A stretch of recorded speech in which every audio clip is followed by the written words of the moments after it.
പ്രിയപ്പെട്ട പ്രേക്ഷകരെ, E D അന്വേഷണത്തിൽ രാഷ്ട്രീയ പ്രതിരോധത്തിന് ഒരുങ്ങുകയാണ് CPM. ഗുണ്ടാ നേതാക്കളെ സംരക്ഷിക്കാനാണ് പാർട്ടിയുടെ നീക്കം. ഇതിനിടെ ഇ ഡി ഉദ്യോഗസ്ഥരെ ആക്രമിച്ച ഒരു CPM പ്രവർത്തകൻ കൂടി അറസ്റ്റില്ല. ജാള്യത മറയ്ക്കാൻ സംസ്ഥാന വ്യാപക പ്രതിഷേധത്തിന് ഒരുങ്ങുകയാണ് പാർട്ടി നേതൃത്വം. വിവരങ്ങളുമായി വിനീഷ് ചേരുന്നുണ്ട്. വിനീഷ്, അപ്പാടെ പൊളിഞ്ഞു, എല്ലാ കാര്യങ്ങളും പുറത്തായി. ഇനി രാഷ്ട്രീയ പ്രതിരോധം എന്ന് പറഞ്ഞാൽ ഇന്നലെ കണ്ടതുപോലെ കയ്യൂക്ക് കാണിക്കലും തിണ്ണമെടുക്കുവാണോ?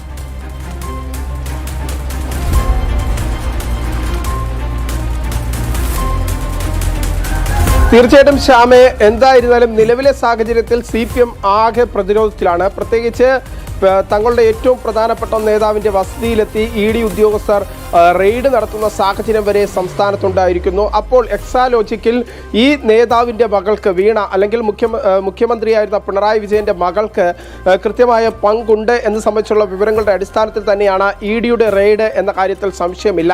ആ റെയ്ഡിൽ നടത്തുമ്പോൾ റെയ്ഡിൻ്റെ ഭാഗമായി തന്നെ വീണയുടെ മൊബൈൽ ഫോൺ അടക്കം ഇപ്പോൾ ഇ ഡി ഉദ്യോഗസ്ഥർ പിടിച്ചെടുത്തിട്ടുണ്ട്. അതിൽ നിന്ന് നിർണായകമായ വിവരങ്ങൾ ലഭിക്കും എന്ന സൂചന തന്നെയാണ് ഇ ഡി ഉദ്യോഗസ്ഥർക്കുള്ളത്. ഒപ്പം തന്നെ 3 ബാങ്ക് അക്കൗണ്ടുകളും മരവിപ്പിച്ചിരിക്കുന്നു. അത് നിയമപരമായി ഇ ഡി നടത്തുന്ന നടപടിക്രമങ്ങളാണ്. പക്ഷേ നിലവിൽ സംസ്ഥാനത്തെ സാഹചര്യം പരിശോധിക്കുമ്പോൾ നമുക്ക് മനസ്സിലാക്കാൻ സാധിക്കുന്ന മറ്റൊരു കാര്യമുണ്ട്.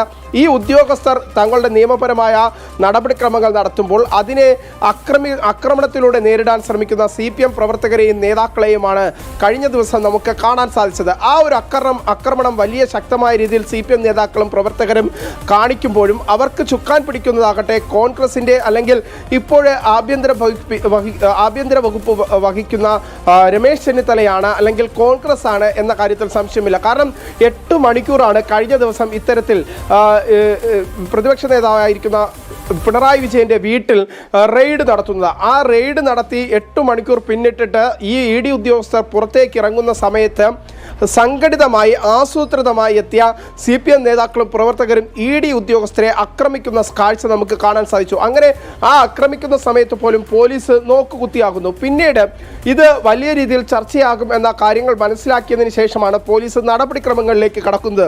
അങ്ങനെ ആ നടപടിക്രമങ്ങളിലേക്ക് കടക്കുമ്പോൾ പോലീസ് 5 പേരെ കഴിഞ്ഞ ദിവസം വൈകുന്നേരത്തോടു കൂടി അറസ്റ്റ് ചെയ്യുന്നു. അതും പോലീസ് CPM നേതാക്കളുടെ മുന്നിലെത്തി അവരുടെ കാല് പിടിച്ചതിന് ശേഷമാണ് അത്തരത്തിലുള്ള 5 പേരുടെ അറസ്റ്റിലേക്ക് കാണുന്നത്. അതിൻ്റെ ദൃശ്യങ്ങളെല്ലാം തന്നെ രാഷ്ട്രീയ കേരളം ഇന്നലെ കണ്ടതാണ്. കാരണം CPMൻ്റെ പാളയം ഏരിയ കമ്മിറ്റി ഓഫീസിലാണ് ഈ 5 പ്രതികളും ഒളിച്ചിരിക്കുന്നത്. അതിനുശേഷം നേതാക്കൾ എത്തിയതിനു ശേഷം CPM നേതാക്കളുമായി അനുനയ ശ്രമങ്ങൾ നടത്തുന്നു ഈ പോലീസ് ഉദ്യോഗസ്ഥർ. നമുക്കറിയാം, ഒരു കേന്ദ്ര അന്വേഷണ വിഭാഗത്തിൻ്റെ ഉദ്യോഗസ്ഥരെ ആക്രമിച്ച കേസിലെ പ്രതികളെ പിടികൂടാനായി CPM നേതാക്കളെ കാല് പിടിക്കുന്ന പോലീസിനെ ഇന്നലെ നമുക്ക് പാളയം ഏരിയ കമ്മിറ്റി ഓഫീസിന് മുന്നിൽ കാണാൻ സാധിച്ചു. അങ്ങനെ 5 പേരെ ഇന്നലെ വൈകുന്നേരത്തോടുകൂടി പിടിക്കുന്ന ഒരു സാഹചര്യമുണ്ടായി.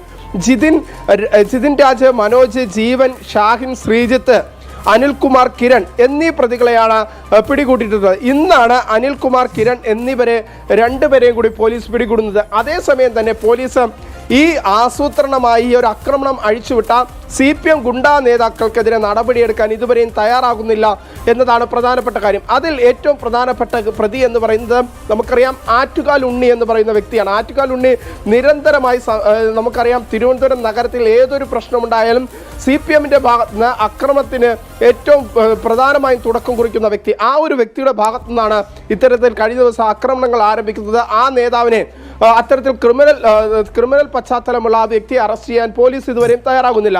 അങ്ങനെ CPMൻ്റെ ഉന്നത നേതാക്കൾ ഇതിൻ്റെ ഭാഗമായി നിൽക്കുമ്പോഴും ഈ ആക്രമണത്തിന് സൂത്രധാരന്മാരാകുമ്പോഴും അവരെയും സംരക്ഷിക്കുന്ന നിലപാടാണ് ഇപ്പോഴത്തെ ഘട്ടത്തിൽ പോലീസിൻ്റെ ഭാഗത്തുനിന്നുണ്ടാകുന്നത്. എന്തായിരുന്നാലും നിലവിലെ സാഹചര്യത്തിൽ ഇ ഡി ഉദ്യോഗസ്ഥർ ഇതുമായി ബന്ധപ്പെട്ടുള്ള ഒരു അന്വേഷണ റിപ്പോർട്ട് ഇ ഡി ഡയറക്ടറേറ്റിലേക്ക് നൽകുന്നു. ഇതിൽ അടിപൊളി ഒരു ദുരൂഹത ഉണ്ടായിരുന്നു. കാരണം ഈ അക്രമം തുടങ്ങുന്ന സമയത്ത് നേതാക്കളൊക്കെ പതുക്കെ അങ്ങ് മാറുന്നു.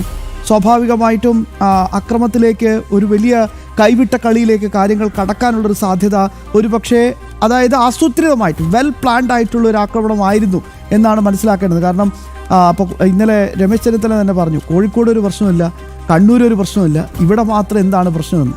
ആഭ്യന്തര വകുപ്പിനെ അറിയിച്ചിട്ടില്ല എന്ന് പറയുന്നു. ഒരു ആഭ്യന്തര വകുപ്പ് മന്ത്രി പറയേണ്ട വർത്തമാനമാണോ ഇത് എന്നൊരു ചോദ്യം ബാക്കി നിൽപ്പുണ്ട്. പക്ഷേ ഈ ഒരു ആസൂത്രിതമായ വെൽ പ്ലാൻഡ്, വെൽ ഓർഗനൈസ്ഡ് ആയിട്ടുള്ളൊരു ആക്രമണം കുറച്ച് സമയം മതിയല്ലേ ഇതിനൊക്കെ പ്ലാൻ ചെയ്യാൻ. അതിലേക്ക് അന്വേഷണം പോകുന്നുണ്ടോ വിനീഷ്?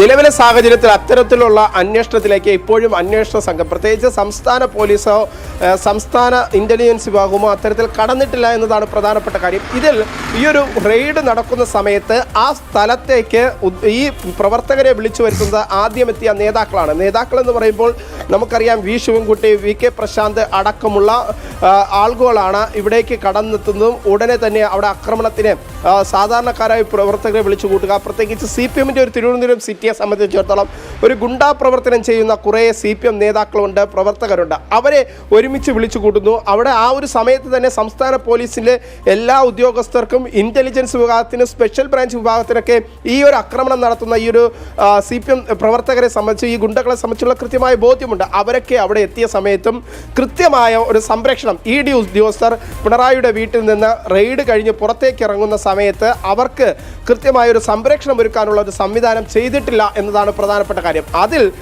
പ്രത്യേകിച്ച് പോലീസ് നോക്കുകുത്തിയായി നിൽക്കുന്ന ഒരു കാഴ്ച നമുക്ക് കാണാൻ സാധിച്ചു. അതേസമയം തന്നെ ഒരു ആഭ്യന്തര വകുപ്പ് മന്ത്രി എന്ന രീതിയിൽ രമേശ് ചെന്നിത്തലയുടെ ഒരു ഇന്നലത്തെ പ്രതികരണം നേരത്തെ മുൻകൂട്ടി ED ഉദ്യോഗസ്ഥർ തങ്ങളെ റെയ്ഡ് അറിയിച്ചിരുന്നില്ല എന്നതാണ്. പക്ഷേ നമുക്കറിയാം പല റെയ്ഡുകളും ED അല്ലെങ്കിൽ പരിശോധനയുമായി റെയ്ഡുകളുമായി രംഗത്തെത്തുമ്പോൾ ആദ്യഘട്ടത്തിൽ റെയ്ഡ് ആരംഭിച്ചതിന് ശേഷം മാത്രമാണ് അവിടെയുള്ള പോലീസ് ഉദ്യോഗസ്ഥരെ വിവരങ്ങൾ അറിയിക്കുന്നത്, ആ സ്ഥലത്തെ പോലീസ് ഉദ്യോഗസ്ഥരെ. പക്ഷേ അത് മാത്രമാണ്, അല്ലെങ്കിൽ അത്തരത്തിൽ ഉള്ള റെയ്ഡുകൾ നേരത്തെ നടത്തുന്നു എന്ന് സംസ്ഥാന പോലീസിനെ അറിയിച്ചാൽ അത് കൃത്യമായി തന്നെ ചോരാനുള്ള ഒരു സാഹചര്യമുണ്ട്. അത് എവിടെയാണോ അറിയാതിരിക്കേണ്ട സാഹചര്യം ആ സ്ഥലത്ത് അറിയുന്ന സാഹചര്യം സംസ്ഥാനത്ത് ഉണ്ടാകാറുണ്ട്. അതുകൊണ്ടാണ് ED ഉദ്യോഗസ്ഥർ റെയ്ഡ് നടത്തുന്ന സമയങ്ങളിൽ നേരത്തെ ആഭ്യന്തര വകുപ്പിനെ സംസ്ഥാന പോലീസിനെ അറിയിക്കാത്തത്.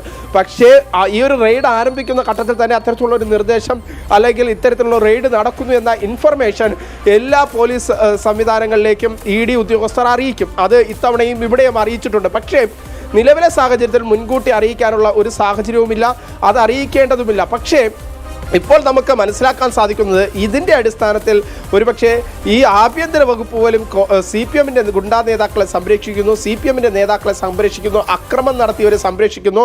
ഇനി 12 പേരാണ് പ്രതിപട്ടികയിൽ ഉള്ളത് എന്ന് പോലീസ് പറയുമ്പോൾ അതിൽ ആ 7 പേരെ മാത്രമാണ് ഇന്ന് 2 പേരെയും കഴിഞ്ഞ ദിവസം 5 പേരെയും പിടികൂടി. അങ്ങനെ 7 പേരെ മാത്രമാണ് പോലീസ് പിടികൂടിയിട്ടുള്ളത്. മറ്റു നേതാക്കളെ ആരെയും പ്രതിപട്ടികയിലേക്ക് ഉൾപ്പെടുത്തിയിട്ടില്ല എന്നതും ഒരു പ്രധാനപ്പെട്ട കാര്യമാണ്. അപ്പോൾ നമുക്ക് മനസ്സിലാക്കാൻ സാധിക്കുന്നത് സംഘർഷം നടത്തിയത് ഈ പറയുന്ന പാർട്ടി പ്രവർത്തകരിലേക്ക് ഒതുക്കിക്കൊണ്ട് നേതാക്കളെ രക്ഷപ്പെടുത്തിയെടുക്കാനുള്ള ഒരു ശ്രമം പോലീസിന്റെ ഭാഗത്തുനിന്ന് ഇപ്പോഴും ഉണ്ടാകുന്നു എന്നതാണ് പ്രധാനപ്പെട്ട കാര്യം. ശ്യാം.